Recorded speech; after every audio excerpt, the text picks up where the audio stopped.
Olá, sou Karina Kolozuki, um prazer grande estar aqui. Obrigada pelo convite.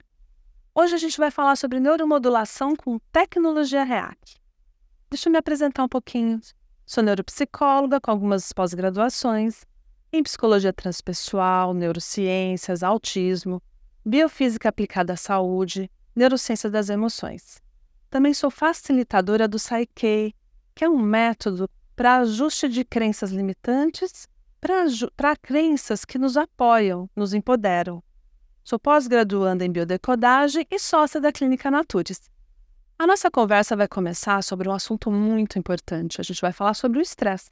Simplesmente, a Organização Mundial da Saúde entende que 90% da população é afetada por estresse, e o que vai acabar ocasionando as nossas patologias.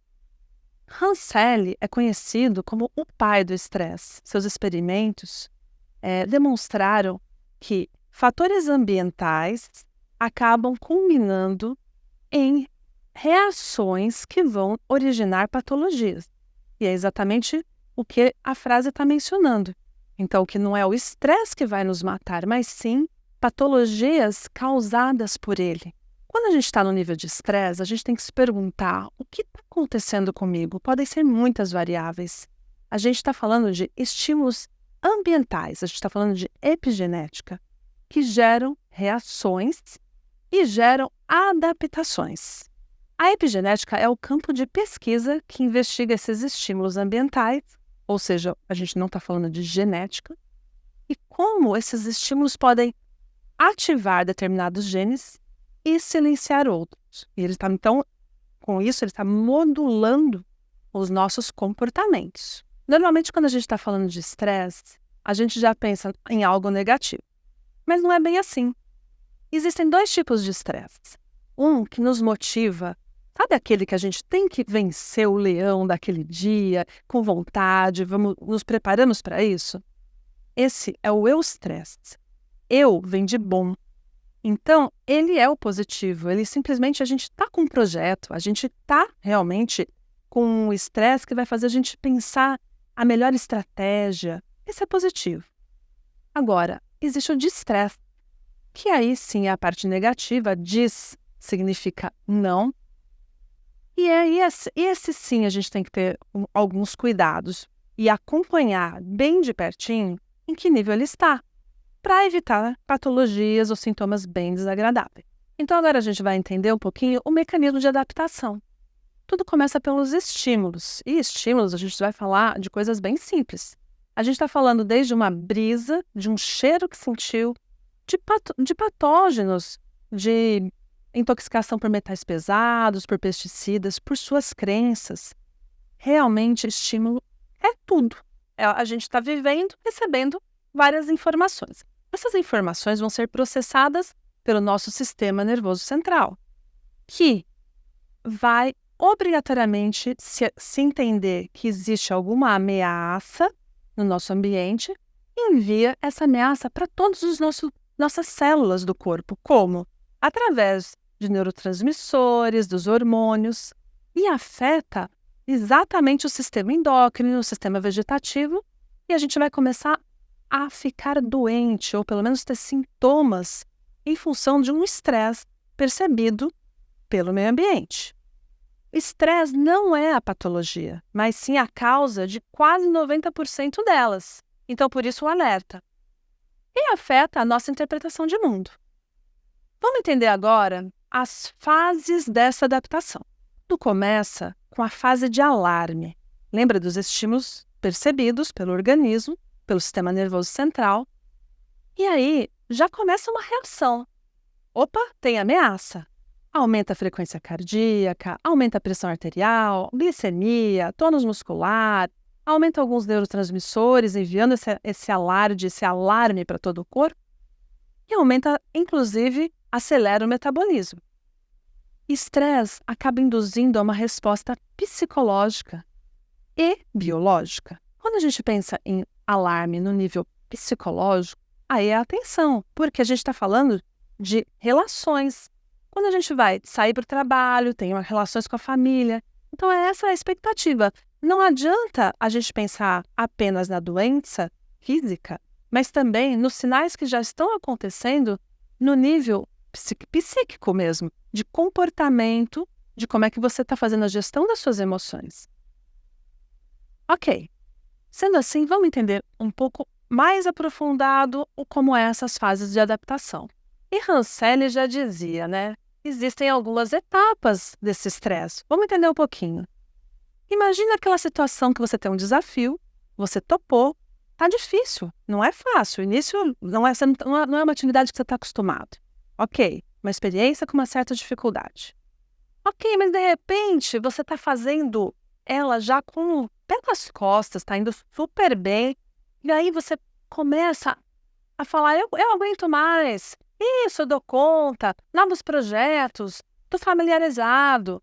É exatamente aí que a gente pode perder a medida.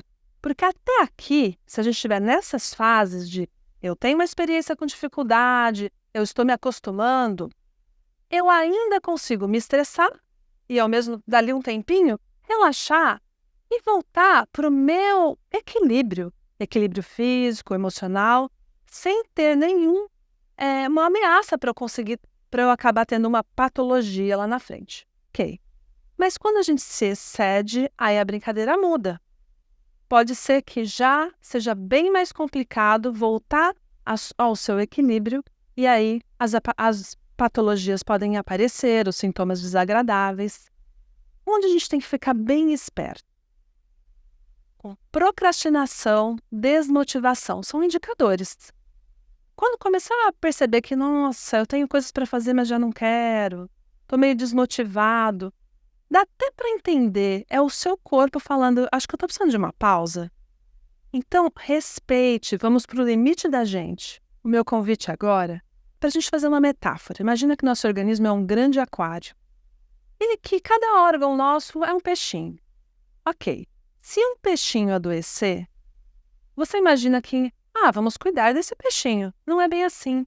Ele acaba intoxicando toda a água desse aquário e a gente precisa garantir que o filtro seja bem potente. No nosso caso, a gente está falando de fígado, de rim, nos ajudando. Onde eu quero chegar? Como está o seu aquário hoje? Sabe por quê? Você precisa prestar atenção como você está se nutrindo, como é que estão os seus pensamentos, se estão trazendo coisas boas para o seu sistema nervoso como informação. Ou será que todos os estímulos estão realmente se transformando em grandes ameaças? É aonde eu quero chegar. Vamos dar uma olhada o que um equipamento de biorressonância, por exemplo, pode identificar. Aqui é a biofísica pura identificando estágios de doença. Então, nesse exame, nesse equipamento, ele acaba nos apresentando como é que você está intoxicado por metais pesados. Chumbo, mercúrio, arsênico que vem do arroz, alumínio. Isso pode ser neurotoxinas e que pode, de novo, estar modulando suas emoções, te afetando e possivelmente te encaminhando para uma patologia ou um sintoma desagradável. Outro slide que nos apresenta aqui é como é que uma radiação eletromagnética, que vem da onde? Dos nossos equipamentos que a gente está o tempo todo utilizando, né, na nossa rotina de trabalho, no dia a dia. Como é que a parte de tóxicos, de pesticidas, está realmente nos afetando? Então, por que eu estou dizendo isso? Um exame de biorressonância, ele vai te apresentar como é que está o seu fígado, como é que está o seu rim, que são os filtros desse aquário, como é que estão essas contaminações, como é que está a absorção de vitaminas, de minerais. Tudo isso afeta. Veja de novo, reforçando a importância dessa nutrição e dessa consciência do que a gente vai permitir que entre no nosso organismo. Ou seja, o que o coração sofre, a mente sente e modula como a gente interpreta os fatos. Vou dar um exemplo. Imagina que alguém vai te falar, nossa, me aposentei. Para alguns, essa informação é terrível. Meu Deus, e agora? Ele vai entrar em depressão. Não vai se sentir mais útil. Você vai ficar possivelmente preocupado com aquela pessoa. Mas para outras pessoas, a mesma frase vai ser motivo de celebração. Nossa, que legal, vamos comemorar. Agora você vai poder passar mais tempo com a sua família, vai viajar, vai curtir. Veja que é a experiência que a gente teve, ou seja, o conjunto de estímulos, de novo, está nos modulando a interpretar fato. É só um fato. Próximo. Vou viajar de avião. Para muitos, que delícia! Então você vai para onde? É praia? Você vai querer saber da viagem. Para outros, não. Escuta. E você não tem medo? Você vai tomar um remédio? E aí, vamos para o próximo exemplo. Vi um acidente de trânsito. Alguns já vão entrar em pânico. Não é verdade? A gente simplesmente não sabe o que fazer. Em pânico, a gente pode paralisar, a gente pode simplesmente sair daquele lugar, está incomodando, não tenho como socorrer, eu preciso me socorrer agora. Mas outros não. Outros, opa, deixa eu ajudar, deixa eu ver o que eu posso acionar, como é que tá, consegue se envolver, consegue colocar, ter a gestão emocional para tomar a melhor decisão para aquele momento. Novamente, a gente está falando de fatos que a gente simplesmente está dando toda a interpretação em função de tudo que a gente já viveu. A emoção, então, ela simplesmente modula tudo, modula os acontecimentos, e esses acontecimentos são guardados na memória.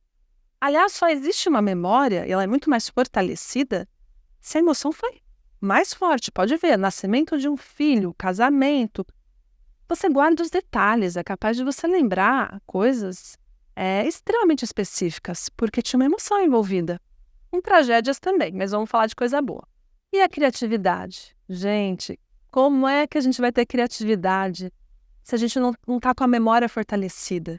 E como é que a gente vai ter memória se você não prestou atenção em vários temas? É agora, na hora da criatividade, é que a gente vai ver como é que você vai associar o que você aprendeu, o que você percebeu de experiências, o que alguém te contou. Então, você está integrando conhecimento. Agora, quando a gente vai falar de tomada de decisão, aí eu vou te perguntar. Você toma suas decisões utilizando sua inteligência, o seu autocontrole, sempre? Você acha que você realmente está consciente nesse nível? Não. Quem está no controle, novamente, é a emoção. Então, a gente já está percebendo que o estresse, se abalar sua emoção, realmente o seu estado psíquico, vai acabar acarretando em péssimas decisões. Decisões de relacionamento, do trabalho, isso a gente toma o tempo todo, até de que roupa vestir para sair. Mas mais ainda, quando a gente começa a afetar nossos relacionamentos, isso vai ficar cada vez mais sério, né? E aí faz todo sentido, a gente está sempre se checando. Como eu estou me sentindo agora, como vocês estão se sentindo. E eu estou propondo aqui a gente olhar essa escala das emoções. É uma escala feita por Hawkins. Simplesmente ele apresenta as frequências das emoções. E isso vai fazer toda a diferença porque a gente está vibrando ou na raiva, ou no desejo, ou no medo, ou no amor, na alegria, na paz. Quando a gente está vibrando em cada uma delas, a gente automaticamente está enviando informações para o nosso organismo. Olha a importância disso. E a gente já viu como vai afetar tomada de decisão, memória, aprendizagem e a criatividade. Ok, então eu vou te fazer uma pergunta. Como é que você está se sentindo hoje? Vamos ver? Estresse. Não tem, né? Pensamentos estão tranquilos, nada desafiadores, nada acelerados. Sensação física, alguma dor, alguma percepção, algum incômodo, uma tensão. E a memória? Tá legal? Ok, tomada de decisão. E relações interpessoais? Tá em ordem? Você vê, a gente tem vários indicadores. Presta atenção nesses. E aí, as crenças limitantes, eu gosto de lembrar que não depende exatamente só do seu presente. Essas crenças limitantes foram construídas pela sua história, sua trajetória de vida. E elas vão acabar determinando o que você vai sentir medo no momento ou sentir alguma ameaça e, de novo, enviar esse alerta para o corpo. Ok. Mas o interessante aqui é que Jung já falava. a doença, ela é um esforço que a natureza faz para nos curar. A pegadinha aqui é o seguinte: a gente, quando percebe uma doença, qualquer que seja, se a gente encarar que ela é um aviso para a gente, escuta, presta atenção, seu corpo está com dor, tal órgão não está funcionando tão bem, está tudo associado. Certamente você não está bem, é só um alerta. E é isso que ele está falando, é o curar na versão psíquica da gente. A gente poderia estar fazendo essa checagem e pensar em saídas antes dessa patologia se agravar. A mesma coisa fala Christian Flash. Esse é um livro, Decodificação Biológica das Doenças, a enciclopédia de correlações entre sintoma e emoção. Gente, é uma bíblia, é maravilhoso. Ele simplesmente fala que uma doença é a reação de sobrevivência biológica a um evento emocionalmente incontrolável. Cada doença e cada órgão corresponde a um sentimento muito preciso. Nessa visão, a gente teve um conflito programador, pode ter sido na infância. E naquele momento, ele ficou quietinho lá. Quando a gente se torna adulto e vem um evento específico e a gente tem o mesmo, a gente chama de ressentir, eu estou sentindo a mesma emoção que eu senti naquele momento que eu era uma criança. Aí o seu corpo começa a reagir e ele vai modular para te dar sinais. Está na hora da gente tratar aquele conflito. Porque as emoções, elas precisam ser expressas. A gente precisa se liberar dessa carga. E esse é o convite de toda uma pós-graduação que dá para ser feita na biodecodagem. Já Bruce Lipton, em seu livro A Biologia da Crença, menciona que a gente pode estar percorrendo a nossa trajetória em dois caminhos e excludem. Ou a gente está no caminho do medo, ou a gente está no caminho do crescimento. No caminho do medo, simplesmente quem está lá? Aquelas pessoas que não estão conseguindo prestar atenção no aqui e agora. Elas estão ou com a cabeça extremamente preocupadas, ansiosas com o futuro, com que algo ainda tem por vir, ou bem digerindo, ruminando todas as nossas mágoas, aquelas conversas intermináveis que a gente fica com o diálogo. Eu deveria ter dito isso, deveria ter dito aquilo. Esse é o caminho de depressão, de tristezas, de pânico, mas também da questões de ansiedade. Não é bom para ninguém, porque é o sistema de alerta, né? E existe o caminho do crescimento. Quem não quer estar nele, né? E para cá, a gente precisa ajustar nossas crenças e a gente precisa estar em equilíbrio físico e mental e emocional. Quem é esse caminho? Esse é o caminho que a gente consegue curtir o aqui e agora, sabe? Aquele que a gente consegue celebrar coisas pequenas. É nesse caminho que a gente quer estar. Com a neuromodulação, com tecnologia REAC, é exatamente isso que a gente vai buscar, esse equilíbrio. E essa possibilidade de traçar esse caminho, atingir esse caminho e acessar a sua melhor versão. E não tem como falar de REAC sem falar de Instituto Rinaldi Fontane. Salvatore Rinaldi e Vânia Fontane dedicaram sua vida profissional, acadêmica, a desenvolver esses protocolos do REAC, que a gente vai conversar um pouquinho daqui a pouco. Para quê? Para que consiga identificar de que forma a gente já está tão adaptado, mas infelizmente não nos trazendo o equilíbrio que a gente gostaria, e de que forma a gente volta para essa nossa melhor versão. Vamos entender um pouquinho melhor de REAC. A otimização ela é feita por radiofrequência, de baixíssima intensidade, ou seja, completamente sem contraindicação, efeito colateral. Outro ponto, não é considerado um estímulo. Isso é sensacional. Lembra que eu mencionei que os estímulos acabam fazendo com que a gente se adapte? E uma adaptação involuntária, assim, a gente não toma decisões, nossa, isso aqui certamente vai ser para o meu melhor, não temos esse controle. Então, não ser um estímulo não vai iniciar todo esse ciclo que eu acabei de contar para vocês. Maravilhoso. Ele age na causa e não no sintoma. E aqui é a pegadinha, porque às vezes as pessoas me perguntam, Karina, como é possível uma terapia ser boa para todo mundo, praticamente para todo mundo? Porque a causa é a mesma. Quem é? É o desequilíbrio no nível do sistema nervoso central. A terapia não está olhando exatamente, você é enxaqueca, você é uma questão de depressão. Não. Ele vai identificar de que forma vai poder ajustar todas as nossas conexões neurais. Elas serão preservadas, mas aquelas que precisam ser ajustadas, através da radiofrequência, as informações serão recebidas pelo nosso sistema nervoso central e o nosso próprio organismo vai acabar fazendo essa melhoria, essa otimização. Fica claro? Então, os resultados são individuais. Claro, porque depende do aparato biológico de cada um. Então, a terapia de neuromodulação com REAC, na verdade, o que ela faz? Ela consegue identificar o que o sistema nervoso central está falhando de comando em função de estresse, de traumas, e corrige essas falhas.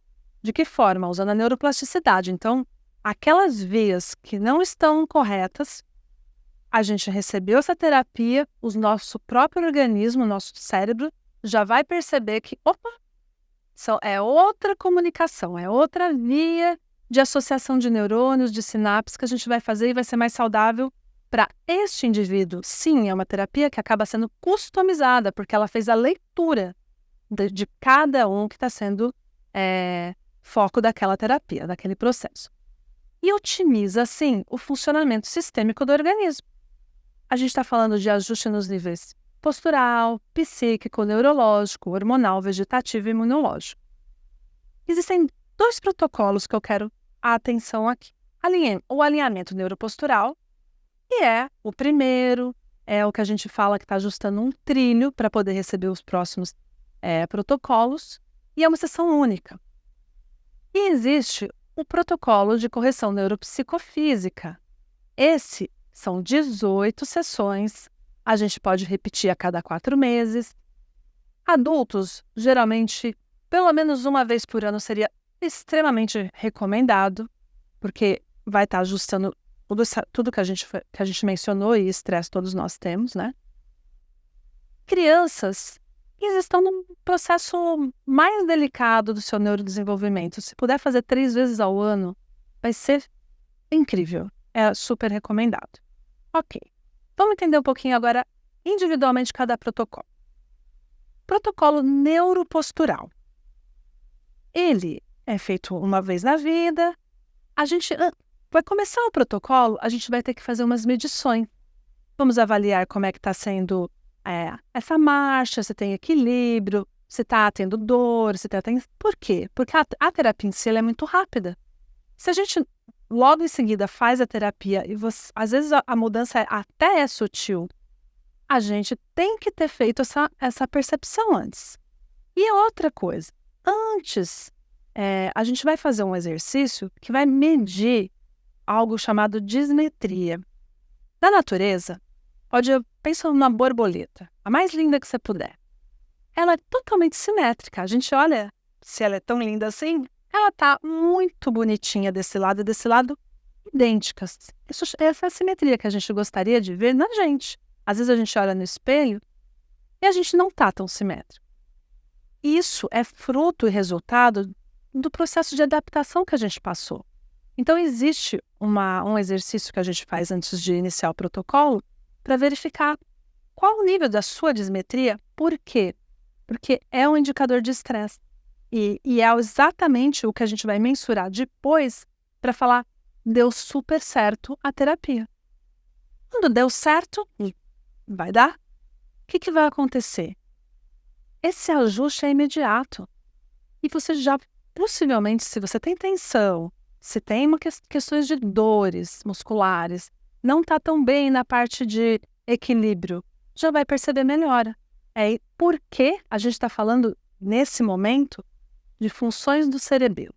Então, o alinhamento neuropostural, ele ajusta a região do cerebelo, a parte dos neurônios do cerebelo, amenizando dores, tensões, ajustando posição de língua.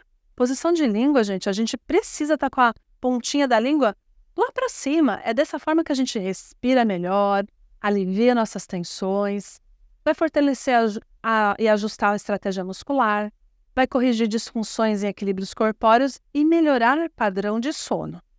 Ok. Após esse primeiro protocolo, a gente já pode iniciar o segundo protocolo, que se chama neuropsicofísico. Por quê? Porque agora ele vai ajustar na parte neurológica, psicológica, hormonal, vegetativa e imunitária. Então não dá para ser uma sessão única. A gente precisa fazer isso por repetição. São 18 sessões. E desta forma é que a gente vai construir essa nova estrada neural muito mais assertiva, otimizada e saudável, nos proporcionando respostas aos nossos estímulos e estímulos estressores que a gente possa ter de uma outra forma. Estou falando de respostas automáticas, que a gente nem tem consciência e quando viu já foi. É delas mesmo que a gente está falando. Então ela vai melhorar o quê? Estado de humor, de ansiedade, percepção de que, nossa, eu estou realmente sofrendo uma ameaça. Será? Ela vai dar o tamanho correto, você vai conseguir perceber esse mundo de uma forma muito mais apurada. E quando tiver que entrar em alerta, sim, mas será que eu preciso estar constantemente em alerta? Isso não vai te fazer bem. Então, olha que presente. Vai melhorar a parte de concentração, coordenação, motora, fortalecer o sistema imunológico, ajuste hormonal, otimiza a capacidade de aprendizagem, foco, concentração. Ou seja, neste momento a gente está atuando na parte pré-frontal. E aqui vale uma explicação. Esse protocolo ele pode ser feito ou com a caneta, que a gente está vendo ali, da mesma forma que é feito o protocolo neuropostural. Com a caneta, de fato, a área acionada e corrigida e ajustada vai ser o pré-frontal, que vai nos organizar para a gente ter mais atenção, vai nos beneficiar no nível de memória. Os pensamentos desaceleram e com tudo isso acaba nos relaxando também no nível de emoções. Já vai ter um ajuste, um benefício nesse sentido. Porém, quando a gente opta em fazer o mesmo protocolo, com essas mesmas 18 sessões, através de um colete, como tá a imagem aí a área acionada do cérebro é outra.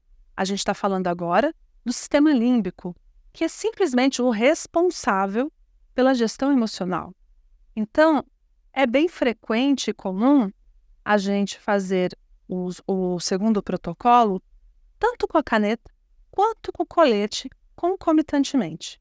Mas isso é cada caso, a gente vai entender, vai fazer a anamnese na primeira sessão e vai conseguir identificar para cada um qual seria a melhor alternativa. De uma forma geral, qualquer um pode fazer o REAC, né? Mas se a gente tiver que mencionar as principais indicações, as pessoas que têm depressão, ansiedade, pânico, que têm realmente patologias mais diagnosticadas como autismo, TDAH, essas serão muito beneficiadas. Também tem respostas à questão neurológica, então pós-AVC, questão Alzheimer, Parkinson.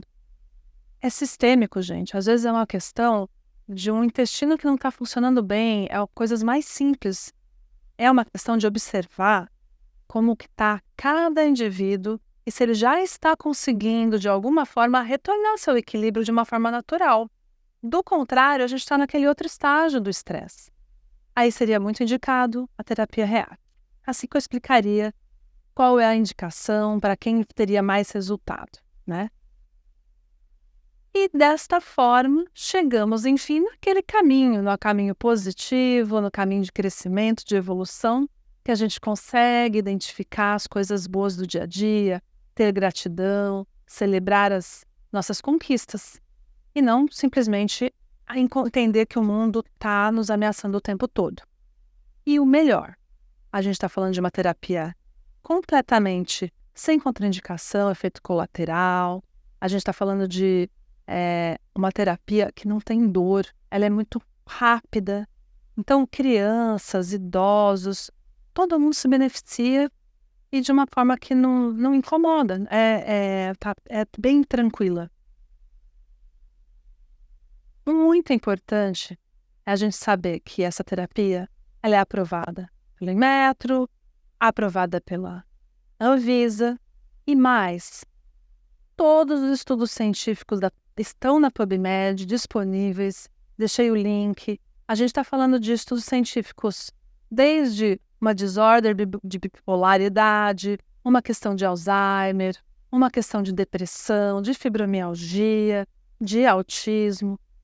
Todos você encontra nesse link e vale a visita, vale entender os dados, vocês vão ficar bem surpresos como os resultados são bem bacanas. E agora, o que eu quero mostrar para vocês é um recorte. É um recorte de um público que a gente atende muito, que são os autistas. E no caso do autista, veja, a gente está falando de um espectro muito grande, mas, de uma forma geral, a gente encontra dificuldade na interação e comunicação social, um comportamento repetitivo, rotina rígida, interesses específicos, um hiperfoco, atraso na atenção, e aí compromete o quê? Memória, aprendizagem, hiper ou hipossensibilidade. Isso se acontece, é um cheiro, é uma luz, é um barulho, tudo incomoda, são os estímulos ambientais, fazendo todo aquele ciclo de estresse e emoções. Dificuldade da teoria da mente, ou seja, já não consegue se entender quem é ele. Imagina conhecer e entender todo o contexto que vive e imaginar o que a gente está pensando, que um adulto, seus pais, estão querendo e esperando dele próprio, né? Então fica bem claro que é necessário um amadurecimento tanto no nível pré-frontal, para ajustar e otimizar esse processo cognitivo, quanto no nível de gestão emocional, atingindo o sistema límbico, por exemplo, utilizando o colete. Porque de que forma, se ele nem reconhece que emoção ele está naquele momento, ele não sabe lidar. É isso que está acontecendo o tempo todo. E aí vai resultar em quê? Vamos ver. Quando a gente faz a terapia, isso é muito comum, a gente observar melhoras. Calma, cada um no seu tempo, lembrando que os resultados são super individuais, mas é muito comum a gente perceber uma melhora na gestão emocional, crianças mais calmas, mais interativas, uma qualidade de sono que recupera essa energia, essa vitalidade no dia seguinte e permite que todos esses ajustes no nível do sistema nervoso central sejam muito melhor otimizados. Atenção, concentração melhora, processo de aprendizagem é a decorrência disso, produção e compreensão de linguagem, melhora habilidades motoras, controle de esfíncter. É bem comum a gente ouvir mães, nossa, consegui desfraldar, coisas que eu já estava tentando há muito tempo, graças ao REAC. A sensibilidade sensorial, então aquele ambiente que antes era extremamente estressor, agora fica mais fácil de tolerar. Ele consegue se acostumar. Funcionamento do intestino, fígado, outros órgãos vitais que também é algo que muitos autistas têm dificuldade e precisa ter uma otimização. E até mesmo a autonomia pessoal, né? Com isso, eu deixei naquele link lá com todos os estudos científicos também o acesso para esse estudo científico. Na verdade, esse slide ele é o resumo do que 4 médicas brasileiras, junto com o Instituto Rinaldi Fontane, através do desenvolvimento de um estudo científico com crianças autistas, mais de 100 crianças, tiveram de resultado. Então, realmente é fruto de um estudo científico. Ok. E por fim, Eu gostaria de mencionar que a gente acaba de lançar o livro Um Amor Azul e eu tenho um capítulo dedicado que eu vou explicar exatamente como a terapia REAC está contribuindo para a evolução, esse crescimento, essa otimização dessas crianças autistas, né? Não só crianças, a gente também tem os adultos. Mas vou além. Nesse livro eu também acabo resgatando como que biorressonância pode contribuir, como é que outras terapias da biofísica também podem estar ajudando os pais a encontrarem novos caminhos de terapias para os seus filhos, né? Coisas que faz sentido a gente colocar à luz. E aqui fica meu agradecimento e os meus contatos. Espero que você tenha compreendido bem a terapia REAC e, especialmente, se começa a se perceber os outros, porque a gente também, quando está mais consciente, a gente tem mais controle para que evite entrar nesse ciclo vicioso do estresse, desse desajuste emocional. Cada vez a gente vai tendo mais habilidades se a gente trouxer mesmo essa consciência para o nosso dia a dia, estar mais no presente. Esse é o convite.